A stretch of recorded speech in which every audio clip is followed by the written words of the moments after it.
En somme, écrire est inadmissible. Écrire est inadmissible si ce n'est pas une sorte d'élimination de l'âme.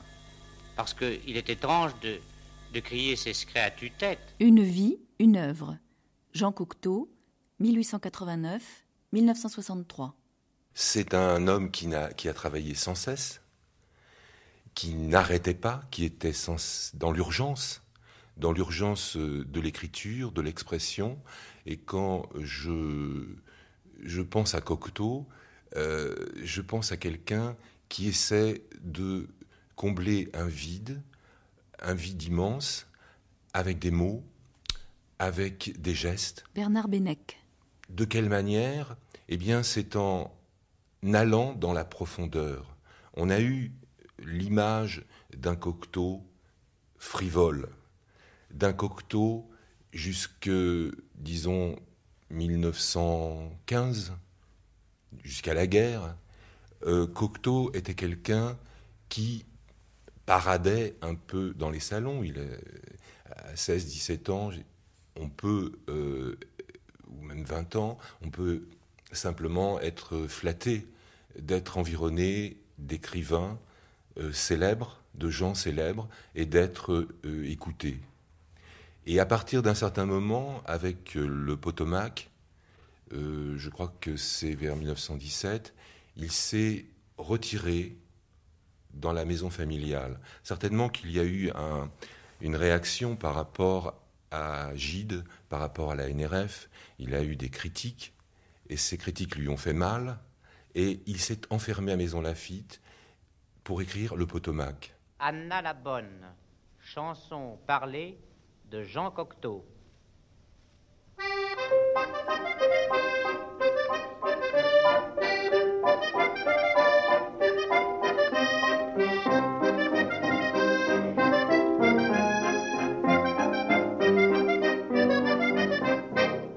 Ah, mademoiselle, ah, mademoiselle, mademoiselle Annabelle, mademoiselle Annabellie, depuis que vous êtes morte, vous avez encore embelli. Chaque soir, sans ouvrir la porte, vous venez au pied de mon lit. Mademoiselle, mademoiselle, mademoiselle Annabellie, sans doute vous étiez trop bonne, trop belle et même trop jolie. On vous portait des fleurs. Jean Cocteau, répondant un jour à une interview, s'étonnait. Les Parisiens ont décidé de faire de moi un personnage.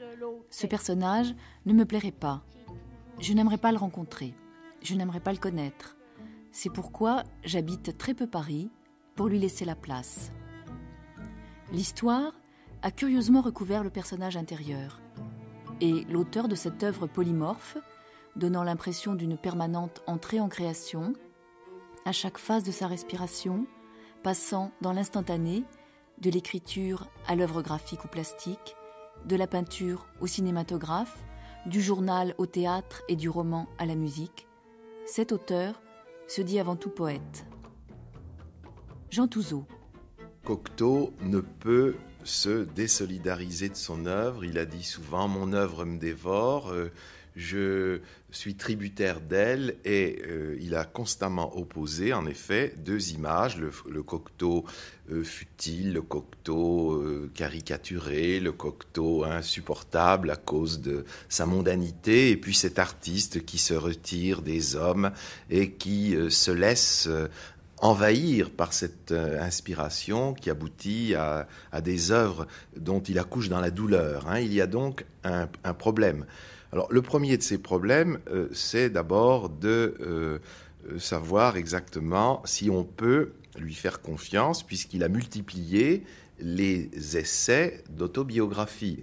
Alors, on s'aperçoit déjà d'une chose, certes, Cocteau a une mémoire infidèle, plus il vieillit, ce qui est tout à fait normal, et il le dit, j'embrouille les chiffres. Mais jusqu'à, disons, milieu des années 20, presque aux années 30, il se rajeunit de 3 ans, 5 juillet 1889, c'est l'année de la Tour Eiffel, devient « Je suis né à Maisons-Laffitte le 5 juillet 1892 ».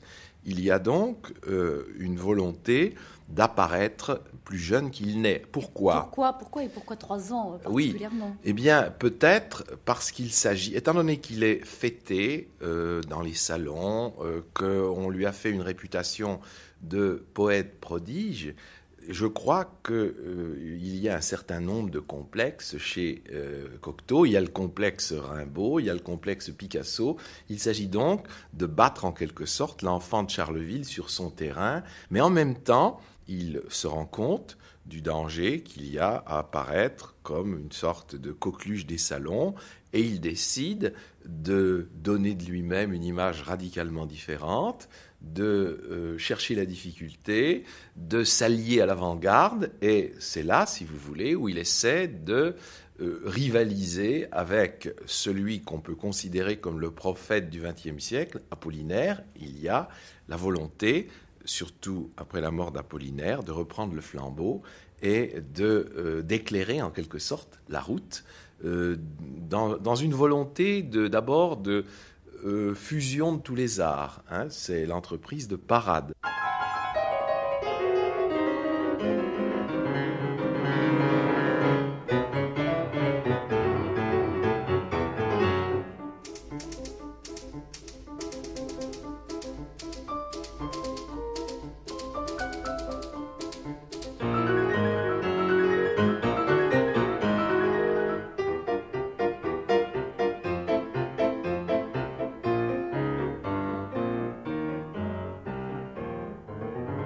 Le coq et l'arlequin. Lorsqu'une œuvre semble en avance sur son époque, c'est simplement que son époque est en retard sur elle.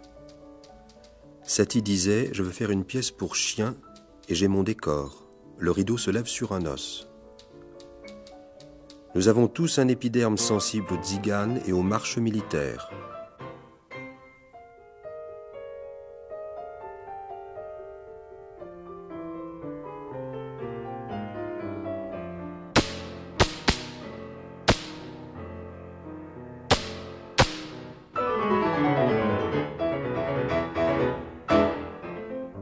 Renaud Machard, on parle peu des rapports de Jean Cocteau avec la musique. Pourtant, c'est vrai qu'il a lui-même écrit sur la musique, qu'il a collaboré bien sûr avec des musiciens célèbres. Qu'est-ce qu'on peut dire de lui? Est-ce qu'on peut dire qu'il est musicien, Jean Cocteau? Ce que l'on sait sur Cocteau lui-même comme musicien, on sait finalement peu de choses. Je pense que lui aurait aimé rajouter ça à son panthéon personnel. Il faisait tout. Il touchait à tous les domaines, picturaux bien sûr, de la littérature, du cinéma, tout le monde le sait.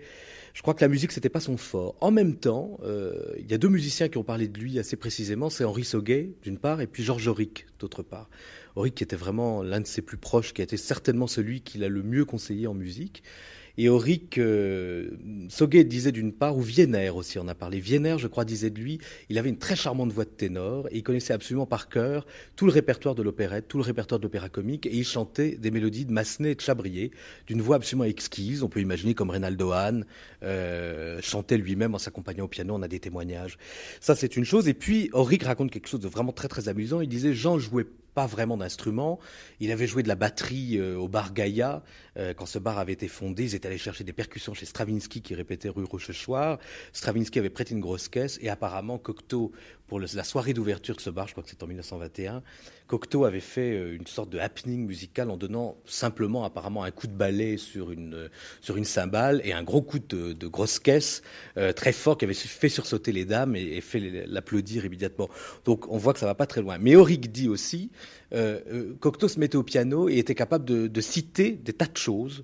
Mais il avait une particularité, c'est qu'il jouait tout en fa majeur, y compris, dit Auric en s'amusant, il aurait joué en fa majeur une pièce atonale de Schoenberg. Mais comment est-ce qu'il écoutait la musique ? Il écoutait la musique aussi, tous ses mêmes amis en témoignent lorsqu'ils allaient le voir au moment de la fameuse cérémonie du blaireau le matin, lorsqu'il se rasait, il le recevait dans ses fameux peignoirs blancs et on venait le voir comme ça en fin de matinée. Et Wiener raconte ça, Auric raconte ça, il avait toujours écoute, j'ai reçu tel disque hier, j'ai reçu tel... Alors à l'époque, c'était les tout premiers disques, dans les années 20. Il dit, écoute ce que j'ai reçu là, c'est vraiment formidable. On sait qu'il écoutait du jazz à cette époque, déjà, les premiers disques de jazz. On sait aussi que très vite, il va en venir avec ses amis, avec son ami Auric, encore une fois lui, il va en venir à finalement rejeter tout ce qui avait été ses passions de jeunesse, et il va en venir à bâtir, autour de sa propre théorie finalement artistique et certainement littéraire, il en vient à bâtir une théorie. Alors naturellement, les textes les plus connus, c'est le Coq et l'Arlequin, auquel Auric collabore. Donc il y a ce bascule dans les années 1915.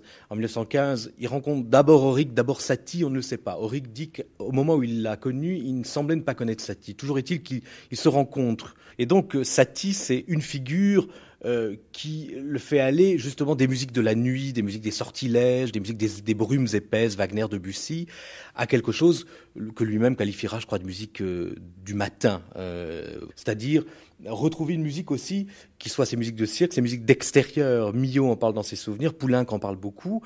On redécouvre ce qu'on appelait à la Renaissance les hauts instruments, c'est-à-dire les instruments qui sonnent fort et qu'on joue à l'extérieur. Et on voit qu'à cette époque, les vents en général et les cuivres en particulier remplacent les cordes qui sont beaucoup plus associées à la tradition romantique. Poulenc écrit ses premières sonates, des minuscules sonates un petit peu sur le modèle de Satie et de Stravinsky, il faut bien le dire aussi, sont des sonates pour vent, c'est des sonates pour clarinette, pour deux clarinettes, pour clarinette et basson, pour corps, trompette et trombone. Ce sont des formations qui sont tous sauf des formations musicales nobles. Donc il y a vraiment cet esprit de sortir en fait la musique de son cadre, même si Cocteau est né dans un cadre comme celui dans lequel nous sommes aujourd'hui, la suite présidentielle de l'hôtel de Crillon à Paris. J'imagine que tout d'un coup, ce type de dorure et de lambris lui plaisait plus et qu'il fallait sortir et aller marcher dans le crottin.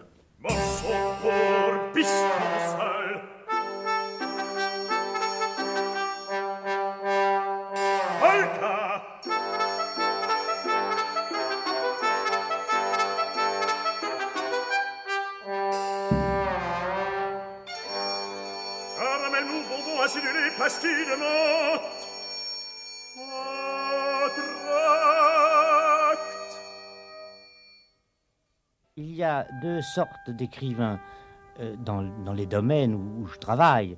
Il y a les écrivains qui, dans leur jeunesse, ont la chance de tomber à pic au milieu des problèmes les plus délicats de la poésie et au milieu de, comment dirais-je, à l'envers. Ils tombent tout de suite à l'envers, dans les coulisses, n'est-ce pas?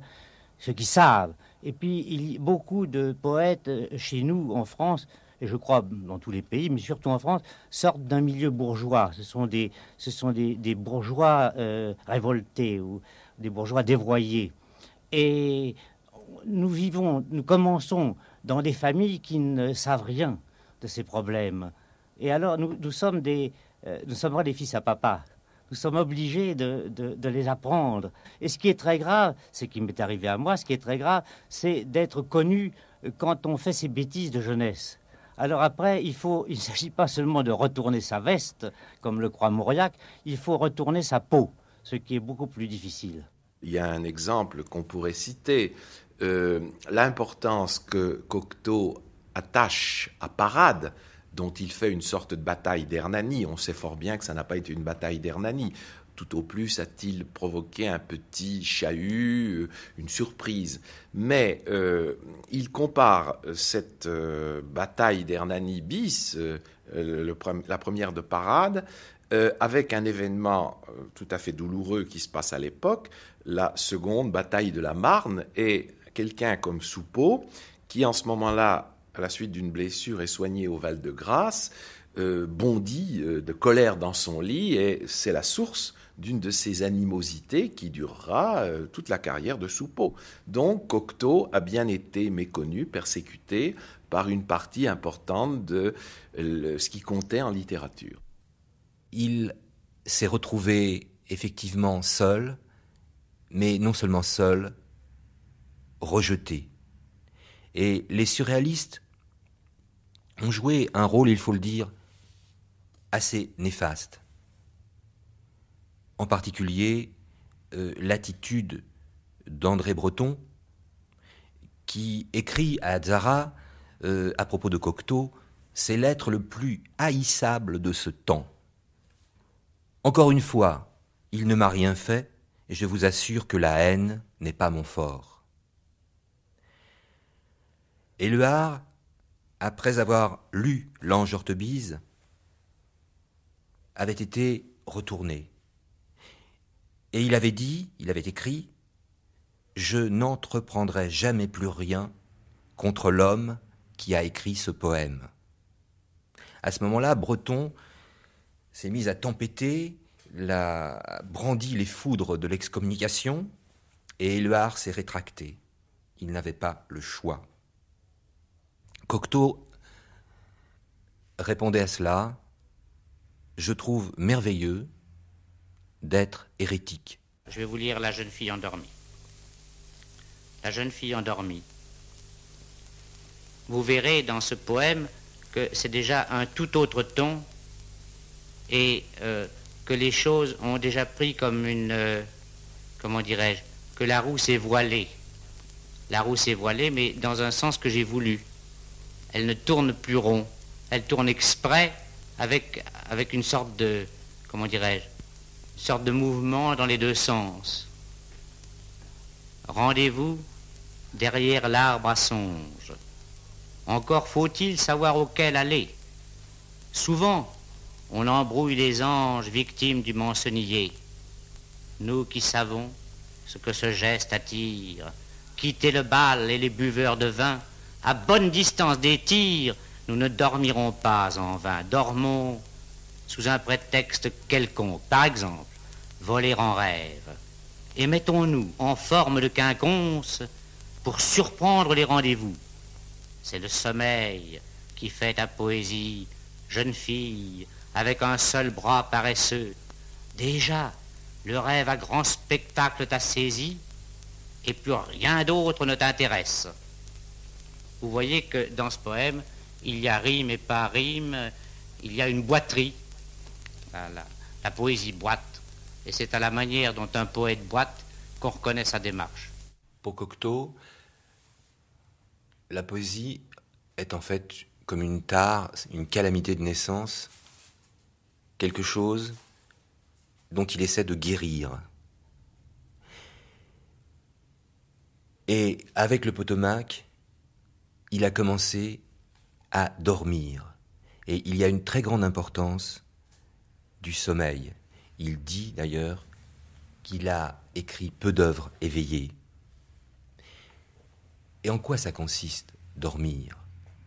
Ce n'est pas être absent, mais c'est capter le fluide de l'univers, comme s'il y avait un flux magnétique qui pénétrait dans son corps.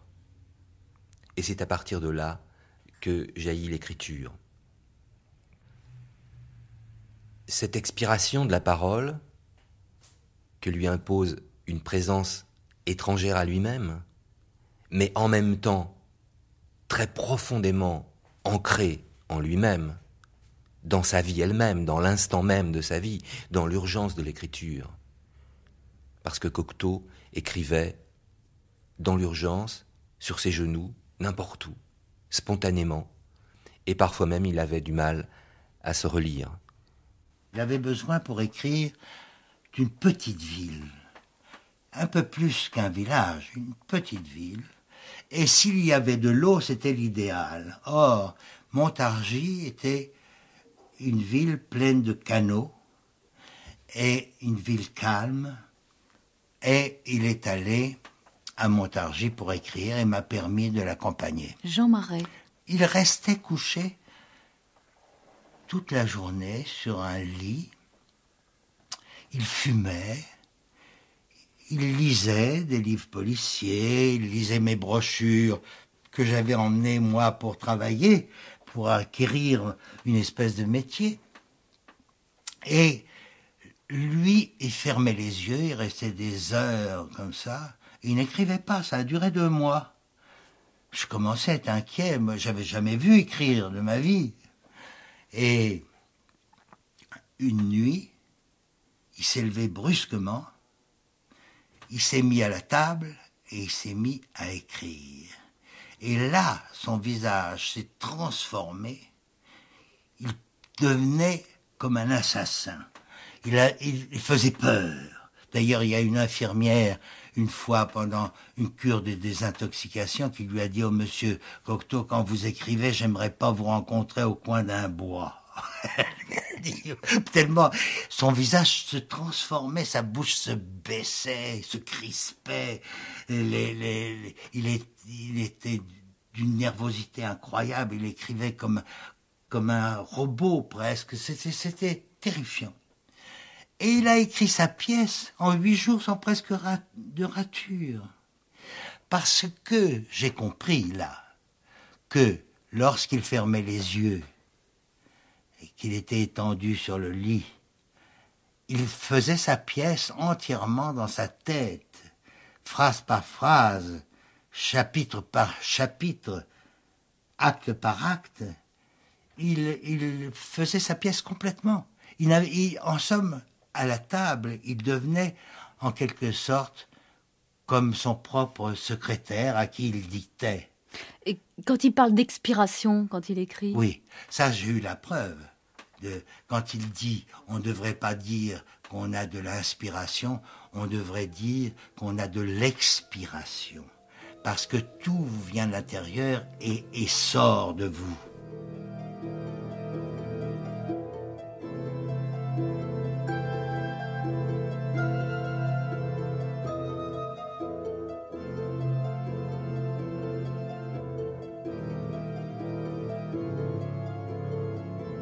Il était difficile de prévoir un livre écrit en 17 jours. Je pouvais penser qu'il s'agissait de moi. Le travail qui m'exploite avait besoin de l'opium. Il avait besoin que je quittasse l'opium. Une fois de plus, je suis sa dupe. Et je me demandais, refumerais-je ou non? Inutile de prendre un air désinvolte, cher poète. Je refumerai si mon travail le veut. Souvent, les personnes qui croient aimer les enfants terribles me disent « sauf les dernières pages ». Or, les dernières pages se sont inscrites d'abord une nuit, dans ma tête. Je ne respirais plus, je ne bougeais pas, je ne notais pas. J'étais partagé entre la peur de les perdre et celle d'avoir à faire un livre qui en serait digne.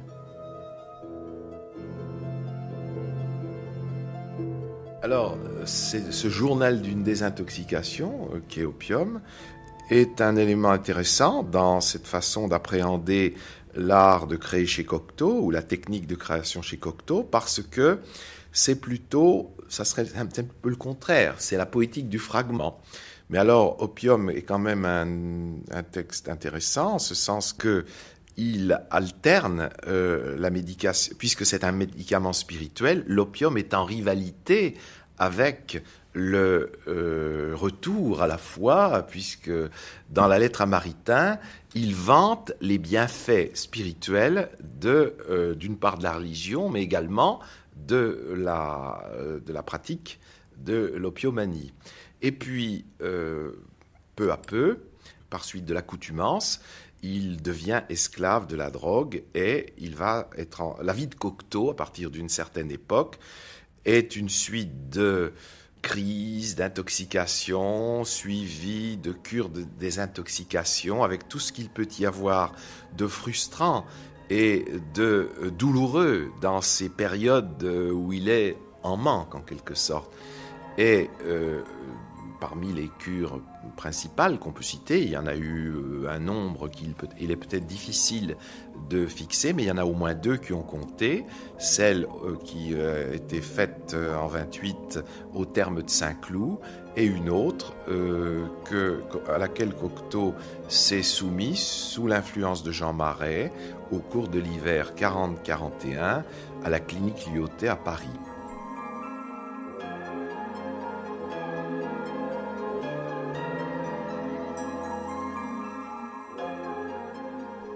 L'élève pâle contourna le groupe et se fraya une route à travers les projectiles. Il cherchait Dargelos. Il l'aimait. Cet amour le ravageait, d'autant plus qu'il précédait la connaissance de l'amour. C'était un mal vague, intense, contre lequel il n'existe aucun remède. Un désir chaste, sans sexe et sans but. Dargelos était le coq du collège.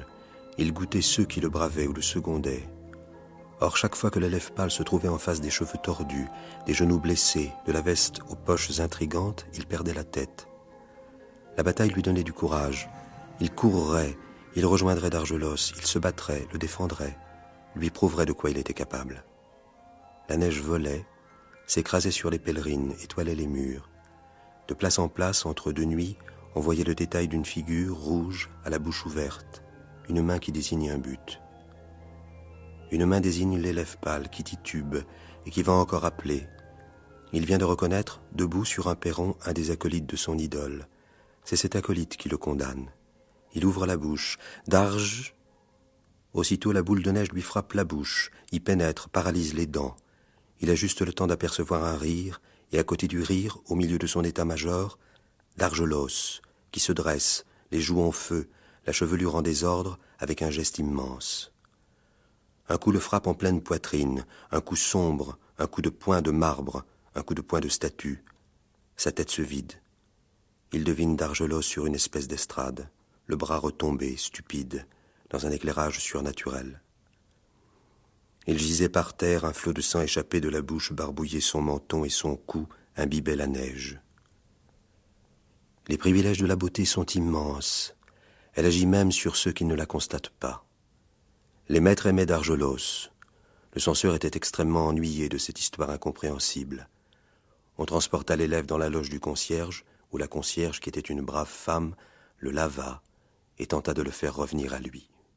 On nous dicte des choses et j'ai eu la preuve qu'il ne fallait pas se mêler de ces choses, puisque quand on me dictait, quand mon moi secret, mon moi interne me dictait, par exemple, Les Enfants terribles, eh bien, je recevais 17 pages par jour.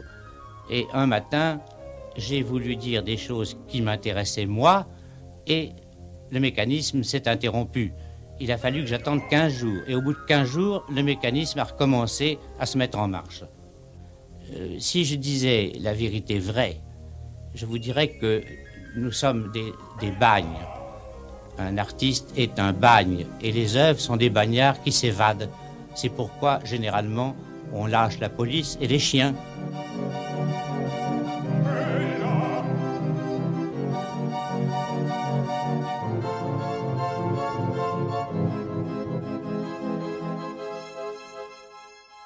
Le livre blanc, qui est un livre secret, publié sans nom d'auteur, commence par l'évocation de 3 images qui seraient censées avoir habité l'âme de Cocteau, de l'auteur du moins, dans l'enfance. Cette vision d'un garçon de ferme nu sur un cheval de labour et qui va se baigner dans la rivière, l'image de 2 bohémiens nus au corps hâlé qui montent sur les arbres, et puis celle, la 3e, du domestique de la maison, Gustave, qui va être ensuite renvoyé.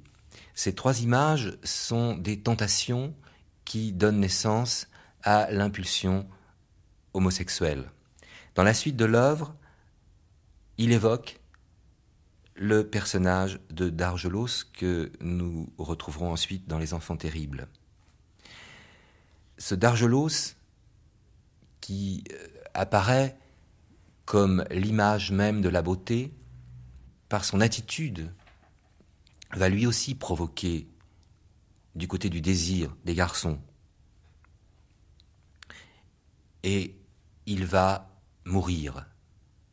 La présence de la mort dans ce livre rappelle l'essentiel de ce que le désir recherche et l'expérience même de Cocteau du lien profond entre l'érotisme et la mort.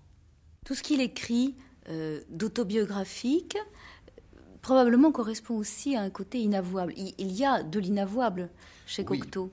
Alors, vous faites allusion, j'imagine, au livre blanc. Comme vous le savez, Cocteau n'a pas écrit ce livre blanc. Il l'écrit en fin de l'automne 1927, alors qu'il est sous l'influence de Jean Desbordes, qui est devenu son ami. Jean Desbordes s'est présenté à lui et lui a dit qu'il voulait être un second Radiguet, en quelque sorte.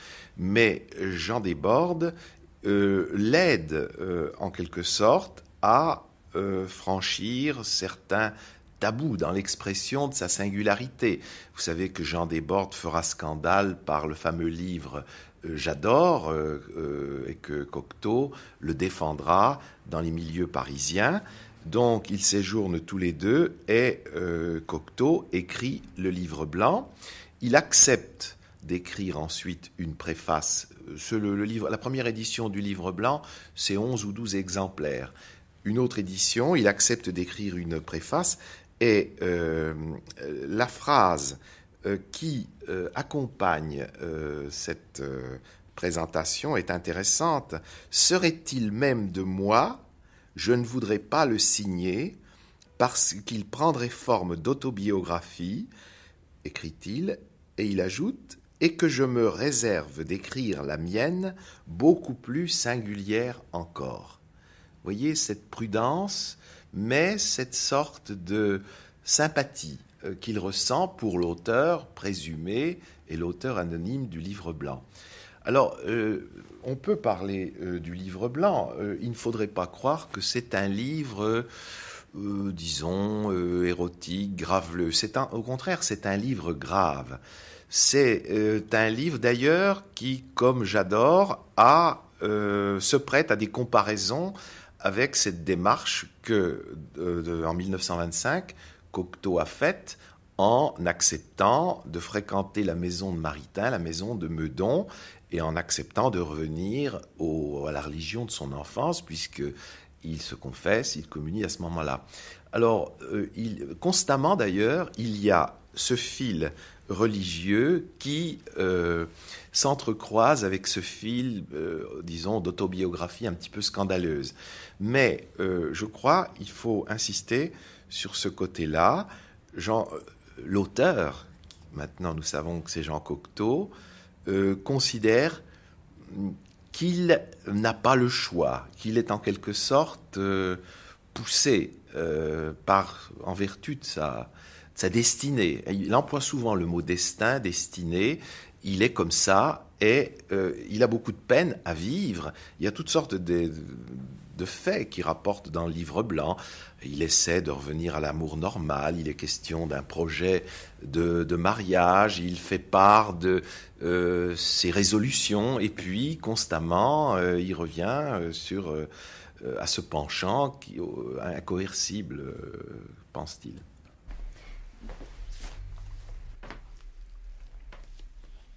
Vous avez ici une des premières versions de ce livre blanc. C'est le numéro 1 de la deuxième édition. Ça a paru en 1930. Et ce livre blanc, naturellement, n'était pas signé, sauf les dessins. Telle la gardienne des œuvres de Cocteau, Fanfan-Berger, rue de Seine, dans sa galerie. J'ai eu la chance d'avoir plusieurs variantes.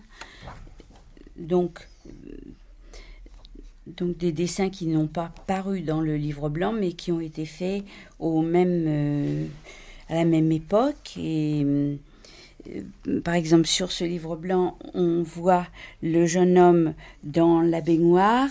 Il a le porte-savon, mais il n'y a pas le cordon et l'anneau qui actionnaient la douche. Ce jeune homme dans la baignoire qui est donc tracé d'un seul trait, toujours cette grande pureté de ligne.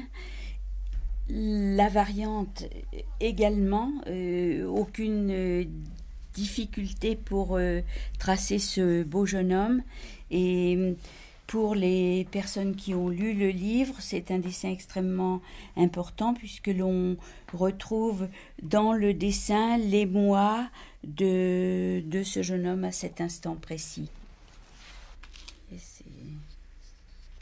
Là, les deux personnages n'en forment qu'un. Et ils sont mutilés, c'est une souffrance terrible. Et pourtant, ils sont heureux, il y a un abandon, il y a une confiance, parce qu'ils sont deux et qu'ils s'aiment, malgré tout.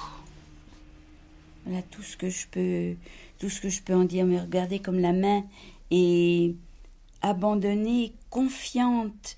Et puis alors, il y a également, dans le livre blanc, cette sorte de complexe de culpabilité qui lui vient de son père. Jean Cocteau, se trompe-t-il, ça personne n'en sait rien, est persuadé que son père était soumis au même penchant, et il y a une dramatisation de la mort du père qui revient dans Le sang d'un poète de façon très nette, et ça lui permet en quelque sorte de se dédouaner, de se justifier, de se comprendre un petit peu mieux.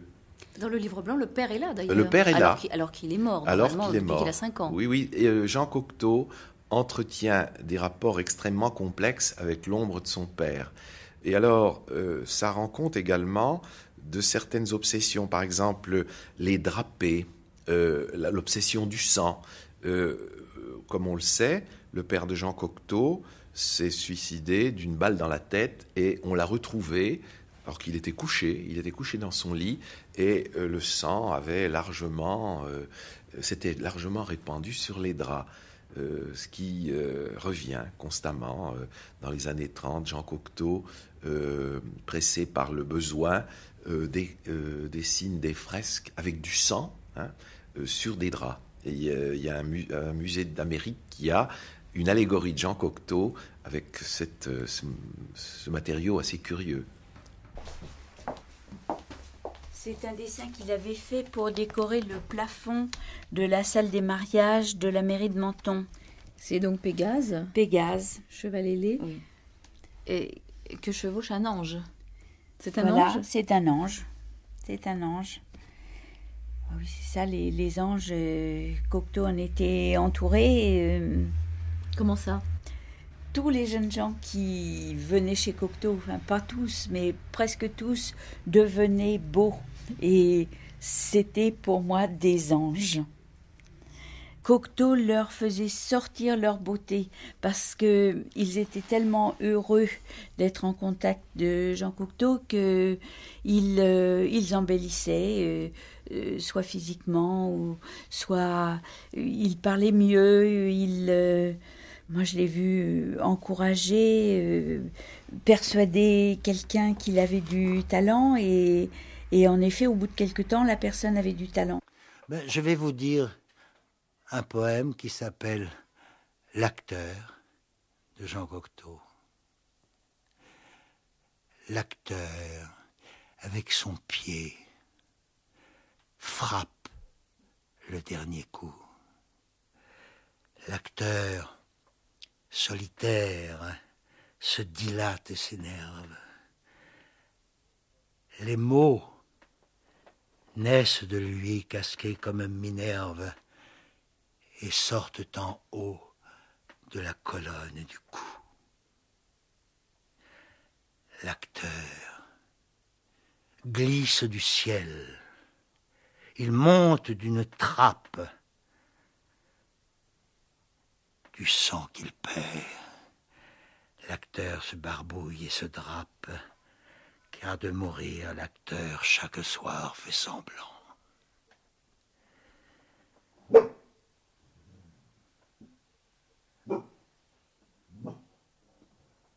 Un autre cabot. Fly!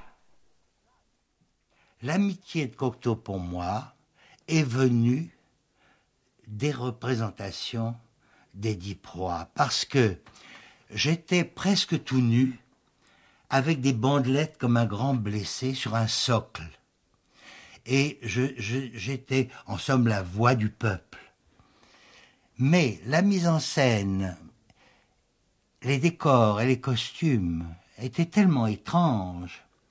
Par exemple, les acteurs qui jouaient sur scène, chaque geste qu'ils faisaient était un chiffre. Le chiffre 4, le chiffre 3, le chiffre 2, le chiffre 1, le chiffre 7, bon. Et ça choquait beaucoup les gens. Et les costumes, avant Paco Rabanne, il n'existait pas Paco Rabanne, étaient des tissus de fer que Coco Chanel avait fait cadeau à Jean Cocteau pour la pièce. Et ces costumes étaient très étranges, Par exemple, Jocasse était habillé un peu comme une romanichelle avec des colliers de bobines de fil, des choses comme ça. Et les gens étaient plutôt choqués et même se moquaient. Et alors, j'entendais parler tout haut dans la salle de gens qui protestaient contre cette mise en scène incroyable, très belle, très étrange, très singulière.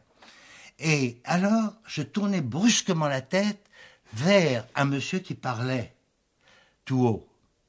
Et je le fixais jusqu'à ce qu'il se taise. Et il se taisait. Et quand j'avais fini, je tournais brusquement la tête vers un autre monsieur ou une autre dame, et je regardais dans les yeux jusqu'à qu'elle se taise ou qu'il se taise, et ainsi de suite. Et Cocteau a vu ce jeune débutant qu'était ce pauvre Marais faire taire une salle entière, et son amitié est certainement partie de là.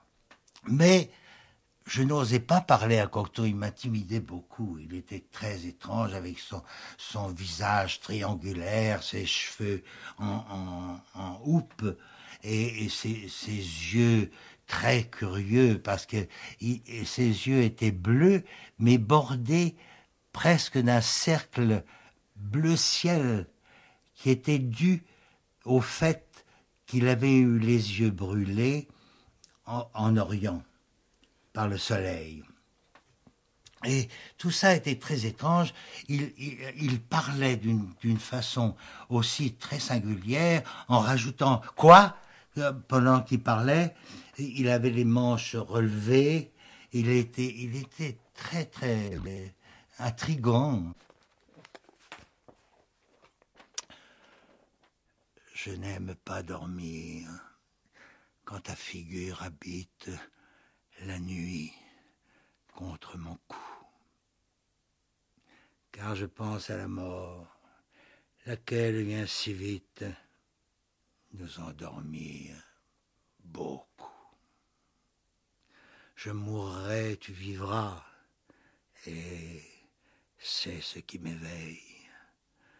Est-il une autre peur, un jour ne plus entendre auprès de mon oreille ton haleine et ton cœur. Quoi? Ce timide oiseau, replié par le songe, déserterait son nid d'où notre corps à deux têtes s'allonge par quatre pieds finis. Notre entrelac d'amour à des lettres ressemble sur un arbre se mélangeant. Et sur ce lit, nos corps s'entortillent ensemble comme à ton nom, le nom de Jean.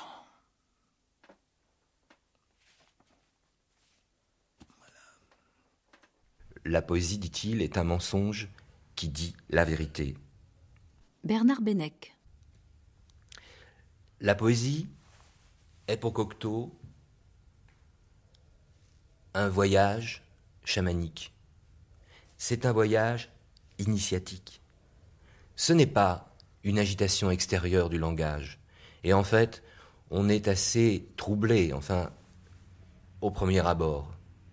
Mais quand on entre dans l'œuvre, on s'aperçoit de cette profondeur, d'une certaine profondeur chiffrée. Pendant le Potomac, il s'est dit que la poésie, c'était avant tout le nombre. Et il va essayer d'établir des combinaisons secrètes pour trouver, et cela m'importe personnellement beaucoup, le chant profond qui remonte aux sources du cri. On pourrait le rapprocher de l'appréhension de l'univers par Jung, c'est-à-dire que le poète est un véhicule qui se met au service d'une conscience profonde, collective, qui est enfouie dans chaque individu. Au fond, le poète Cocteau est cet archéologue très humble, qui se soumet à la parole qui lui est donnée, qui lui est imposée. Donc ce qui lui est donné, lui est imposé. Et pour beaucoup de ses œuvres, et il l'a souvent répété, et en particulier pour l'Ange Orthobise, il y a quelque chose de contraignant, de douloureux, de violent. Et on voit dans le poème cet affrontement. L'ange Orthobise le prend à bras-le-corps, lui fait violence, et il ne peut après y changer un seul mot.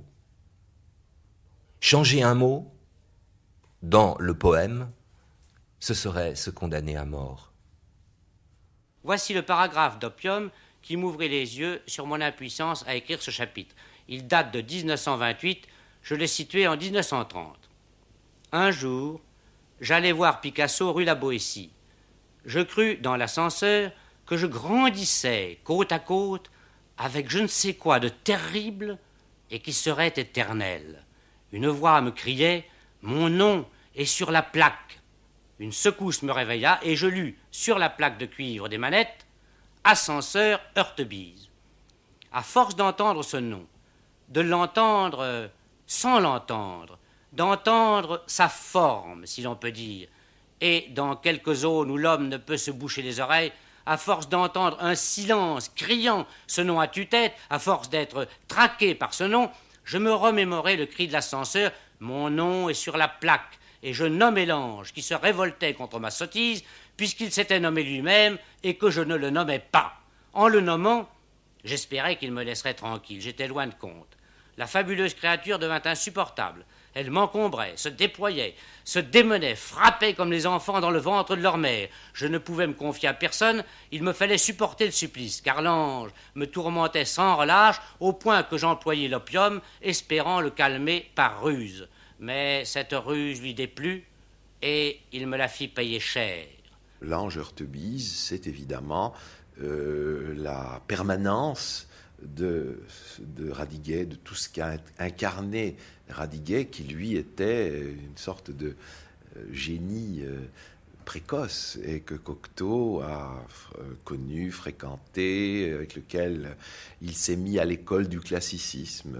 Donc on retrouve cette figure de l'ange, et puis les anges se sont multipliés, et par la suite, dans sa relation avec l'ange, il y a un attrait qui correspond à ce que Cocteau reconnaît, c'est-à-dire chez ses amants, le sexe surnaturel de la beauté. C'est ça l'ange. Et les personnages qui viennent sous sa plume comme sous son crayon sont des personnages qui font revivre, par exemple, le masque de Jean Marais qu'on retrouve, masque d'Orphée, masque d'ange, etc. Ce sont des anges un peu troubles. Ce sont des anges qui ont, oui, un pouvoir de séduction, soit intellectuel, soit surtout physique. Et ce sont des anges qui veulent nouer des relations avec les êtres humains, si ces êtres humains sont des poètes. L'ange ne se souciait guère de ma révolte. Je n'étais que son véhicule, et il me traitait en véhicule. Il préparait sa sortie. Mes crises accélérèrent leur cadence et devinrent une seule crise, comparable aux approches de l'enfantement, mais un enfantement monstrueux qui ne bénéficierait pas de l'instinct maternel et de la confiance qui en résulte. Imaginez une parthénogenèse, un couple formé d'un seul corps et qui accouche. Enfin, après une nuit où je pensais au suicide, l'expulsion eut lieu, rue d'Anjou. Elle dura 7 jours où le sans-gêne du personnage dépassait toutes les bornes, car il me forçait d'écrire à contre-cœur. Ce qui s'échappait de moi, ce qui s'inscrivait sur les feuilles d'une espèce d'album, n'avait rien à voir, ni avec le gel malarméen, ni avec la foudre d'or rimbaldienne, ni avec l'écriture automatique, ni avec rien que je connusse. Cela se déplaçait comme les pièces d'échecs, s'organisait comme si le rythme alexandrin se cassait et se reconstituait à sa guise. Cela désaxait un temple, en mesurait les colonnes, les arcades, les corniches, les volutes, les architraves, se trompait et recommençait ses calculs. Cela givrait une vitre opaque, entrecroisait des lignes, des triangles rectangles, des hypoténuses, des diamètres. Cela additionnait, multipliait, divisait. Cela profitait de mes souvenirs intimes pour humaniser son algèbre. Cela m'empoignait la nuque, me courbait sur ma feuille. Et il me fallait attendre les haltes et les reprises de l'insupportable envahisseur, me plier au service qu'il exigeait de mon encre, de cette encre par le canal de laquelle il s'écoulait et se faisait poème.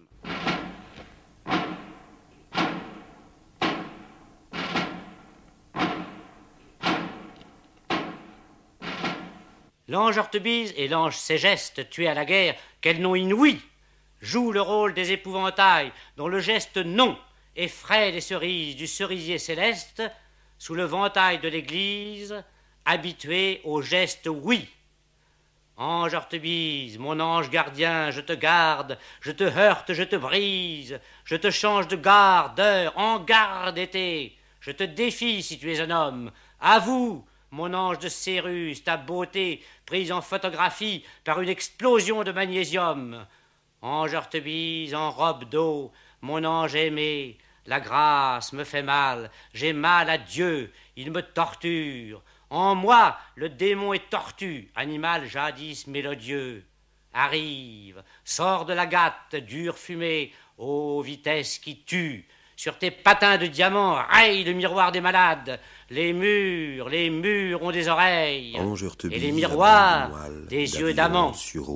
Ange Hortebise, abonde de moelle d'avion en sureau et en toile d'albâtre, c'est l'heure. Il faut encore descendre à mon secours. La tête la première, à travers le verre, sans défaut des yeux. Le vide, l'île où chante l'âpre. Sors ton épée, viens au ralenti, folle étoile. Que neige ton corps. Si nous avions tes hanches drapées de pierre. Méchante bête à bon Dieu. L'ange Hortebise rue d'Anjou, le dimanche, joue au faux pas, sur le toit, boîte Marelle. À cloche-pied, voletant comme Pie ou Merle, ses joues en feu. Attention, dites-moi tu, Hortebise, mon bel estropié, on nous épie à droite. Cache tes perles, tes ciseaux. Il ne faut pas qu'on te tue, car en te tuant, chaque mois, moi on me tue, et pas toi. Ange ou feu, trop tard, Anjou, feu. Il tombe fusillé par les soldats de Dieu. La mort de l'ange Hortebise fut la mort de l'ange. La mort Hortebise fut une mort d'ange Hortebise. Un mystère du change, un as qui manque au jeu, un crime que le pan prend las, un cep de lune, un chant de cygne qui mord. Un autre ange le remplace dont je ne savais pas le nom hier. En dernière heure, ses gestes.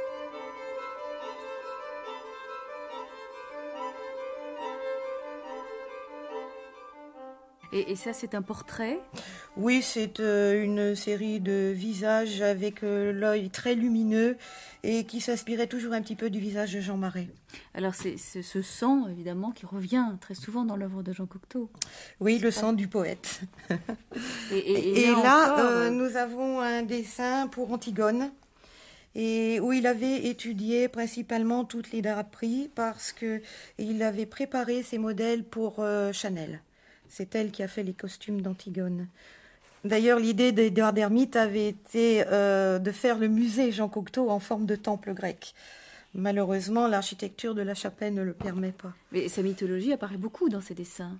Oui, sa mythologie, qui était, selon lui, un dépoussiérage de la mythologie ancienne, mais dont les thèmes, pour lui, étaient très actuels.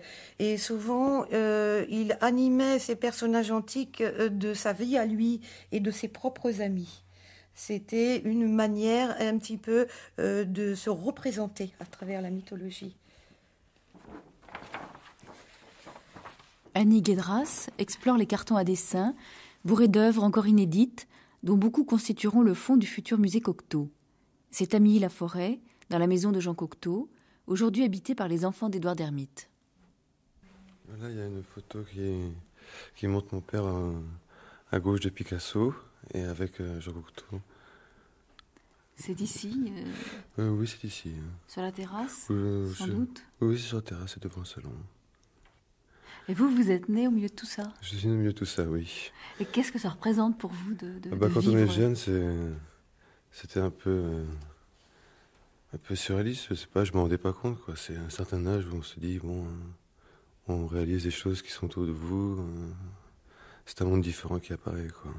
Et est-ce que ça vous a incité à plonger dans l'œuvre de Jean Cocteau? Oui, complètement. Vous connaissez, vous Je avez suis beaucoup passionné, lu? oui, je veux vivre par rapport à la philosophie de mon père, quoi. Alors vous êtes passionné par quoi, Par particulièrement? sa philosophie, par cette façon de penser, ce don de création qu'il avait, qui est extraordinaire. Toutes ces choses qui sont en nous, en chaque être humain, et que lui avait la possibilité de créer, de sortir, d'amener sous forme réelle. Et tout ça, c'est merveilleux, parce qu'il n'a pas arrêté, il y en a de partout. Partout, il a fait de tout, il a touché à tout, à croire qu'il avait 10 mains, quoi. Il n'arrêtait pas. Il y en avait partout, donc des textes, des dessins. De tout. Ça va des sculptures avec des cure-pipes jusqu'aux films. Il y a de tout. C'est ça qui est merveilleux, quoi. C'est un homme qui avait besoin. Enfin, j'ai cette envie, j'ai ce besoin de connaissances et d'apprendre. Bon, c'est mon but dans la vie.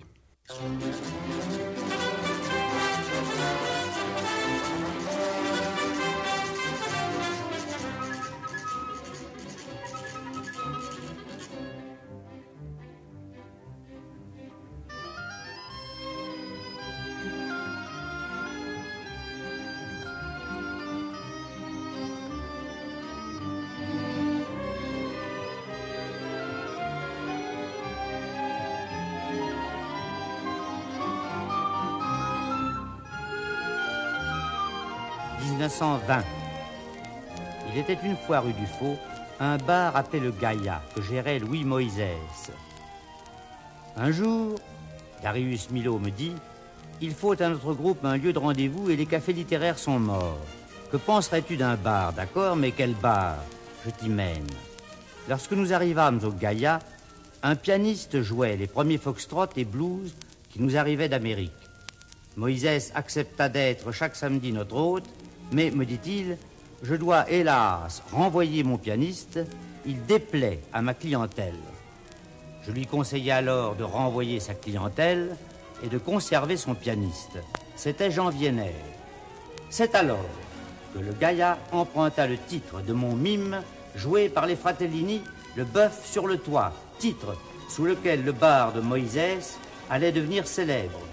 Le titre du Bœuf sur le Toit m'avait été donné par Paul Claudel, qui revenait du Brésil avec Darius Milhaud. C'était l'enseigne d'une auberge brésilienne. J'ai moi-même été le batteur du bar Gaïa, et on m'en a longtemps voulu. On oubliait que j'étais fort jeune et que j'avais le droit de m'amuser comme les autres.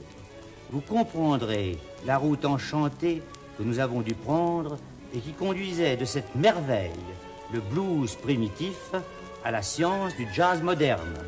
Ici, Jean Cocteau, qui vous parle en 1958.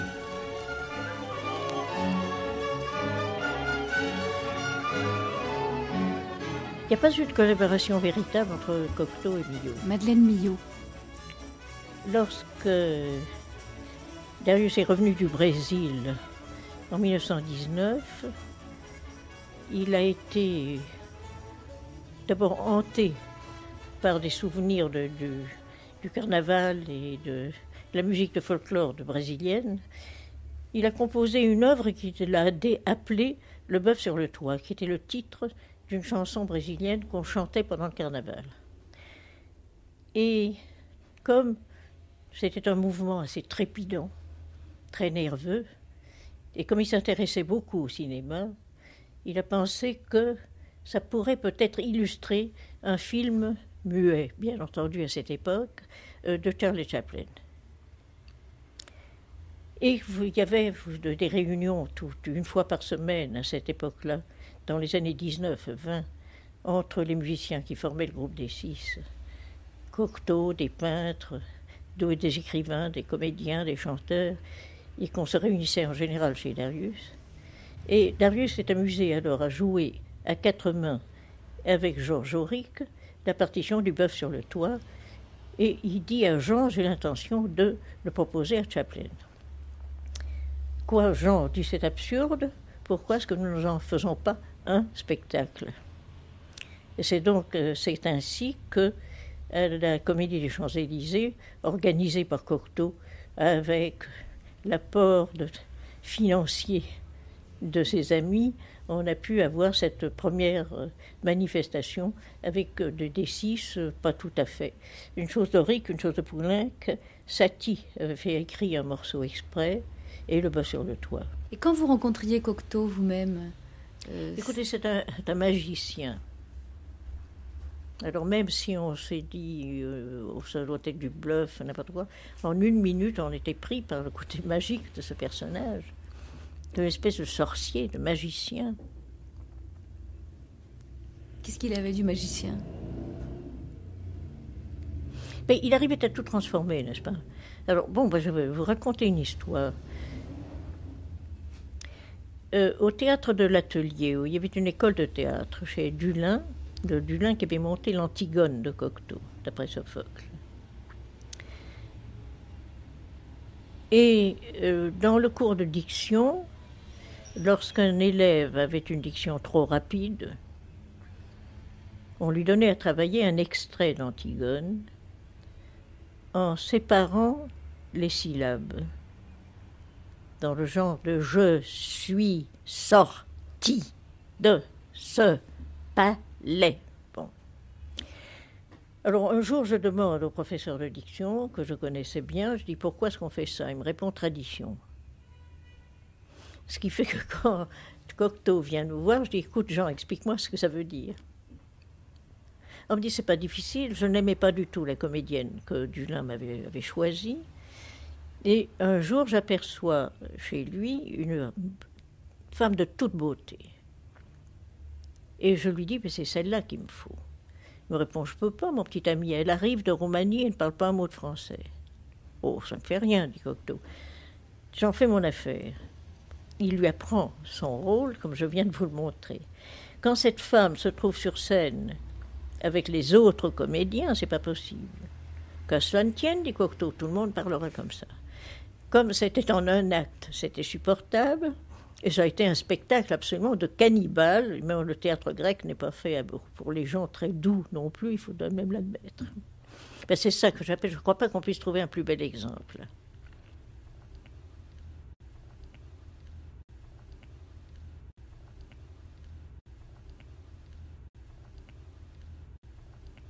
Quand on est morte entre les mortes, qu'on se traîne chez les vivants, lorsque tout vous flanque à la porte et la ferme d'un coup de vent, ne plus être jeune et aimé, derrière une porte fermée, il reste de se fiche à l'eau, ou d'acheter un rigolo. Oui, messieurs, voilà ce qui reste pour laisser tomber les salauds. Mais si la fausse de ce geste s'attache à vous comme un grelot, si l'on craint de s'ouvrir les veines, on peut toujours risquer la veine d'un voyage à Monte-Carlo. Monte-Carlo, Monte-Carlo, j'ai fini ma journée. Je veux dormir au fond de l'eau de la Méditerranée. Monte-Carlo, Monte-Carlo. Rilke m'écrivait « Tous les poètes parlent la même langue. » Il avait raison. La poésie est une langue à part, alors que les peuples s'imaginent qu'elle est une certaine manière d'employer la leur. Langue sublime, morte et vivante, équilibre instable entre ce que nous croyons savoir et ce que nous savons ne pas savoir. Et si vous me demandez en cette grave minute à quoi sert la poésie, je vous dirai que, si j'étais capable de vous répondre, je ressemblerais à une plante qui se mêle d'horticulture.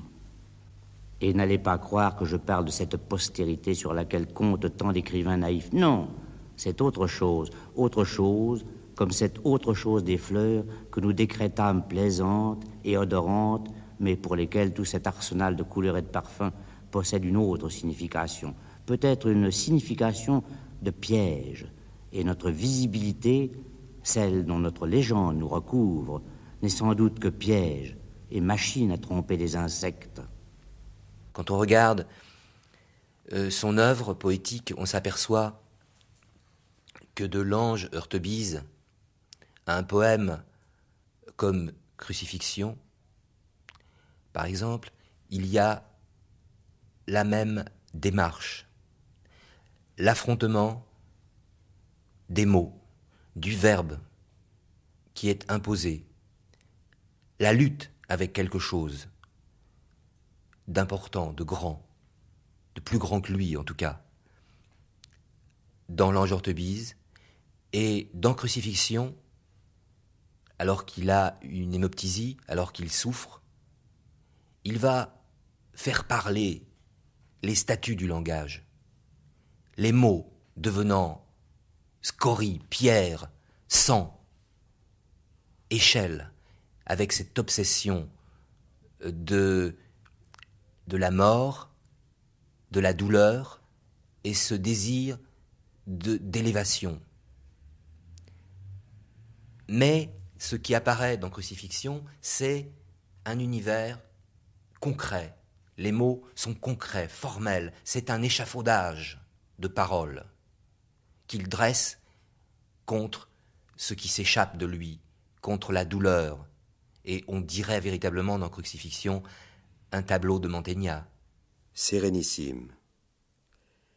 Les claies sur l'arbre, l'échelle sur l'arbre mort debout, l'échelle debout sur l'arbre mort, la loupe des larmes. Ils virent alors le fil de fer barbelé, l'ombre, ils virent alors la châtaigne de clous, les veines du bois, les veines d'hommes, les chemins qui se croisent, le linge qui nouait les chemins l'un sur l'autre, et le vent immobile et la persienne arrachée. Ils virent lier et délier les claies, l'ombre, la pointe à poutre, le ventail, l'entaille, l'époux, l'épouvantail hérissé d'ailes, le rosier ignoble, l'échelle du tonnelier. Sérénissime. Au lieu de mandragore pousse une racine d'entrailles. Quelle forme est là, d'incendie pétrifié par l'eau? Quelle eau? Par la glu, des glaires par le feu de joie, des fous par la chute, du rideau de fer des boutiques. De cire faite et d'aiguilles, de cris enfoncés à coups de marteau dans le système nerveux d'un arbre de Judée. Sérénissime. L'écusson des meurtres, les animaux agenouillés qui pleurent, les clés au nombre de 7, la roue triangulaire des miracles, la main qui n'en est pas une, l'œil qui n'en est pas un, l'écœurement mortel du rêve, la simple difficulté d'être, la bohémienne endormie, la tour du jeu d'échecs, son fou libre. Sophie! Oh, ma petite Sophie adorée, tu m'en veux. Oh non, non, tu ne peux pas embrasser. Oh là là, mais tu ne peux pas embrasser sans vous tirer les cheveux. Ne m'embrasse pas dans l'oreille, tu sais que j'ai horreur de ça. Je ne l'ai pas fait exprès. Bah, ça serait le comble. Oh! Sophie, que vois-je? Vous avez du rouge à lèvres? Moi? Ah oui, toi. Oh, oh, oh, et de la poudre. Et pour qui tous ces frais? Hein? Pour qui? Oh, c'est du rouge, du vrai rouge baiser. J'étais livide, quoi. J'ai craint d'effrayer ton père. Oh non, ne le suis pas, c'est elle si bien. Pour ce que tu me regardes. Sophie, tu me fais une scène, ma parole, moi qui te connais par cœur. Il est possible que tu me connaisses par cœur, mais tu ne me regardes pas, tu ne me vois pas. Erreur, chère madame, je vous regarde du coin de l'œil. Toute souffrance hors limite est-elle scandaleuse, comme pouvait être, pour qui voulait l'entendre, odeur de soufre, les situations de son théâtre. 1938, Les parents terribles. Jean Touzeau. Il est difficile de juger des parents terribles si on se réfère à certaines éditions, parce que Cocteau a coupé un certain nombre de scènes ou d'expressions qui marquaient avec peut-être plus de force ce caractère extrêmement, frisant, l'inceste, il faut bien dire le mot. Et par exemple, ça tenait à la fois du personnage, encore peut-être plus du personnage d'Yvonne, du personnage de la mère qui est jalouse. Je rappelle quand même le thème des parents terribles. On fait toute une histoire et Yvonne tente de se suicider. Au début, elle échouera, mais à la fin, elle réussira, tout simplement parce que le fils de la maison n'est pas rentré. C'est un fils qui est un grand-fils. Il a plus de 20 ans, il n'est pas rentré, il a découché, ça produit un drame. Donc elle vit ça comme une sorte de passion insupportable. Elle est attachée à son fils d'une manière maladive. Il est évident que Madame Cocteau n'a jamais présenté ce caractère outrancier, mais après tout, un poète, le travail d'un poète, c'est de chercher la dramatisation, l'exagération pour arriver à un cas exemplaire. D'aller jusqu'au bout d'une réalité qui peut rester floue, ambiguë, dans des relations normales. Ah, il faut vous dire que, un jour, on est allé chez Yvonne Debray. Et elle a dit, on va répéter la scène du lit pour Jean. J'ai dit non, je ne pourrais pas. Qu'est-ce que c'était la scène du lit?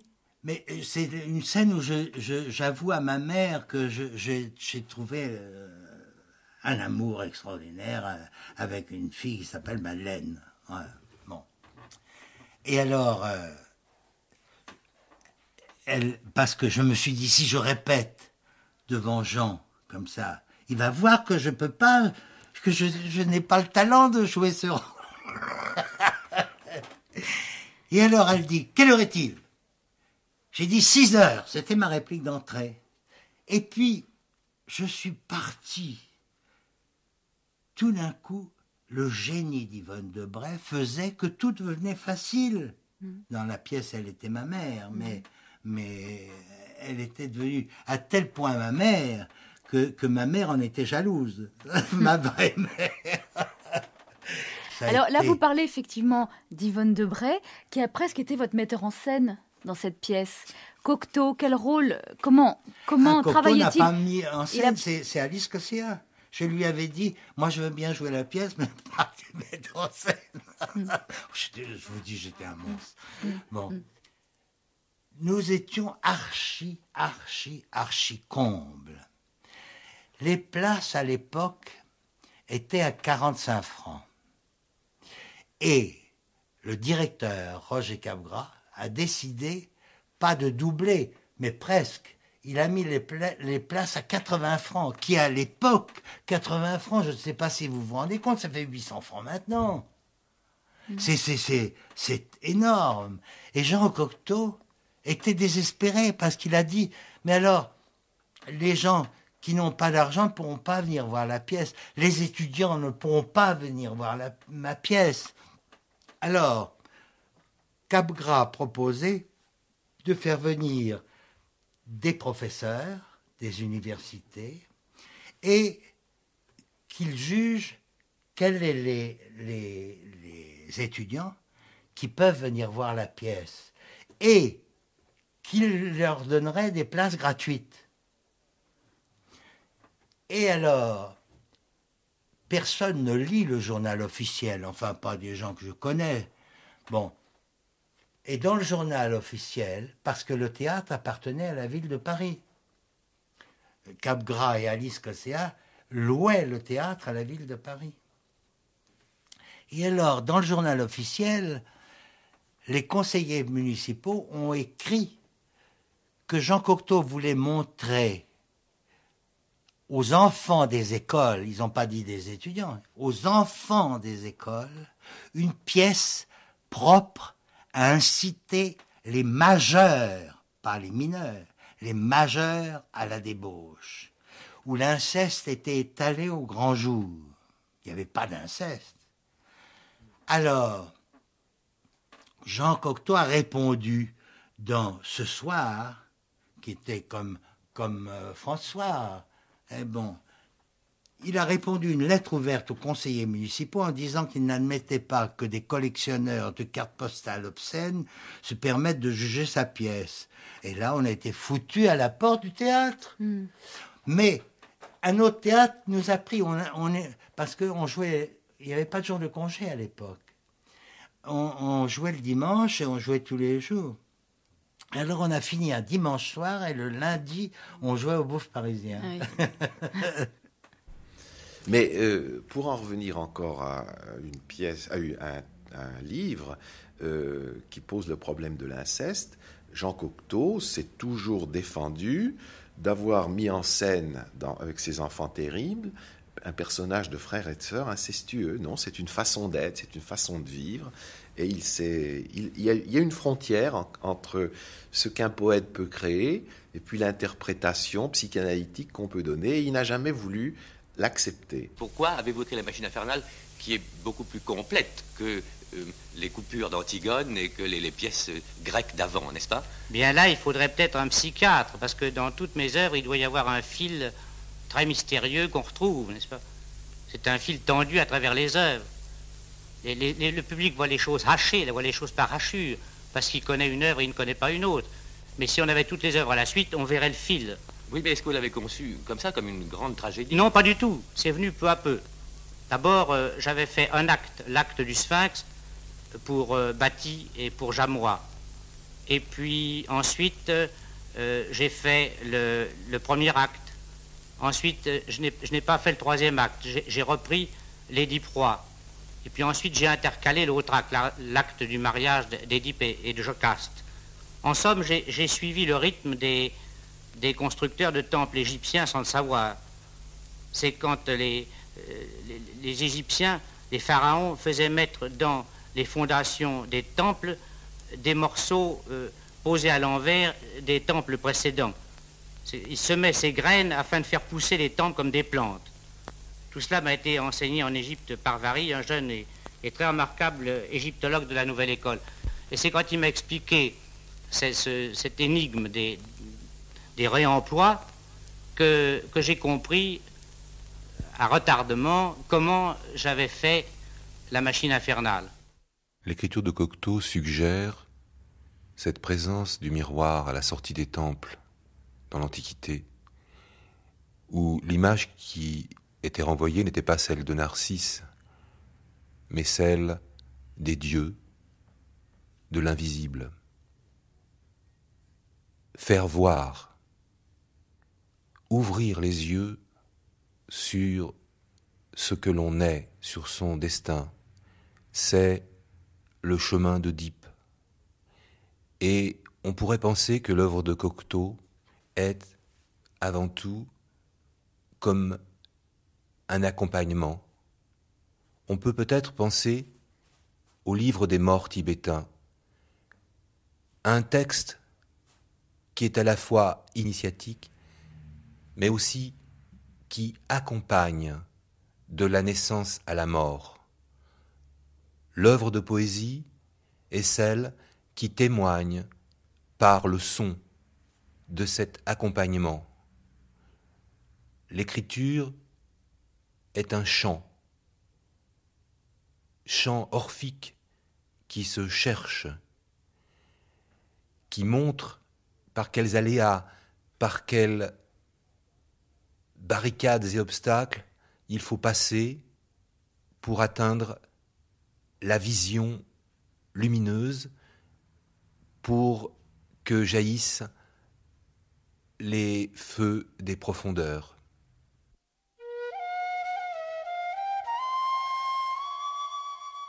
Nous étonnâmes les dieux sur la mer Égée. Les îles écartaient leurs pattes de chimère. Il est possible que la Grèce soit âgée. On ne le dirait pas en survolant la mer. On l'y voit faite en corps adolescents d'un rose vif, de membres mêlés et d'un poil de velours.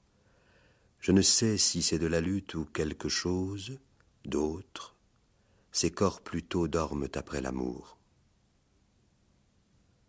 Des dieux du reste nous croisâmes un cortège qui nous masqua l'incompréhensible secret. Leurs corps étaient aussi confondus, mais de neige et d'albâtre, une troupe de corps nacrés. Nacrés, sacrés, en route vers la montagne, où nous apprîmes qu'ils mangent des gâteaux, de miel, boivent du miel, et trompent leurs compagnes, et s'endorment sur les boucles des chapiteaux.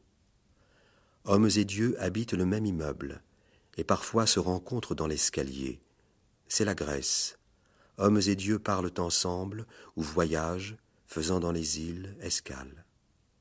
Tout cela dirigé par le métal à fente d'un casque, tout cela dirigé par un fer de lance, dirigé par une turbulente Dame immobile à l'œil du bleu de l'eau de mer. Dans le temps, au début, j'étais jalouse de ton sommeil. Je me demandais où va-t-il quand il dort? Qui voit-il? Et tu souriais, tu te détendais. Et je me mettais à haïr les personnages de tes rêves. Je te réveillais souvent pour que tu les plaques. Et toi, tu aimais rêver. Notre vie n'était pas drôle. Tu aimais rêver et tu étais furieux que je te réveille. Et ta figure béate, je la supportais pas. Maintenant, si tu dors, je me dis... Me voilà tranquille. Il est là. Je peux le dorloter, le toucher, le regarder. Moi, je dors mal, je dors presque jamais. Alors je me dis... Il est là, il court pas à droite et à gauche. Je l'ai. Je le garde. Émile. Émile, je te jure que tu vous pousseras à commettre un crime ou tu me pousseras à tout casser. C'est toi qui commettras un crime, qui tirerait, qui te ferait mettre en tôle. Ah, tu te vois en tôle, dis. Écoute-moi bien, j'ai pu te parler avec patience. Seulement, je te préviens que ma patience est à bout. Si dans 3 minutes... Non, tiens, je vais compter jusqu'à 3. Si, quand j'aurai compté jusqu'à 3, tu ne lâches pas ce journal, je te préviens, Émile, que je ferai un malheur. 1. 2. 3. 4. 5. 6. 7. 8. 9. 10. Édith Piaf s'éteint, consumée par un feu qui lui vaut sa gloire. Je n'ai jamais connu d'être moins économe de son âme. Elle ne la dépensait pas, elle la prodiguait. Elle en jetait l'or par les fenêtres. J'ai eu la chance de lui faire jouer pour la première fois en 1940 un rôle de théâtre. C'était le monologue du bel indifférent. Elle m'avait téléphoné qu'elle voulait le reprendre en octobre. Comme tous ceux qui vivent de courage, elle n'envisageait pas la mort et il lui arrivait même de la vaincre. Seulement, sa voix nous reste, cette grande voix de velours noir, magnifiant ce qu'elle chante. Mais si cette grande voix me reste, c'est hélas une grande amie que je perds. 11 octobre 1963. Quelques heures à peine avant sa mort, Jean Cocteau rendait hommage à Édith Piaf, disparue, avec lui, le même jour. Paris exprès, vous voyez, pour rendre un dernier hommage à M. Jean Cocteau. La mort de l'ange Heurtebise fut la mort de l'ange. La mort Heurtebise fut une mort d'ange Heurtebise. Un mystère du change, un as qui manque au jeu, un crime que le pan prend l'as, un cep de lune, un chant de cygne qui mord. Un autre ange le remplace, dont je ne savais pas le nom hier, en dernière heure, ses gestes.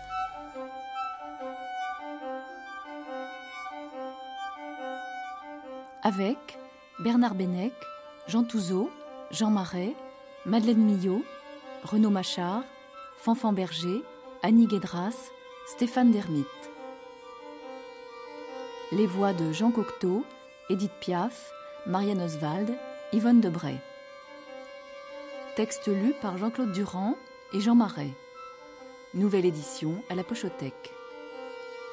Archives INA, Linda Simon. Enregistrement à l'Hôtel Crillon, Olivier Berotte. Mixage, Agnès Warnier, Barbara Massonnet.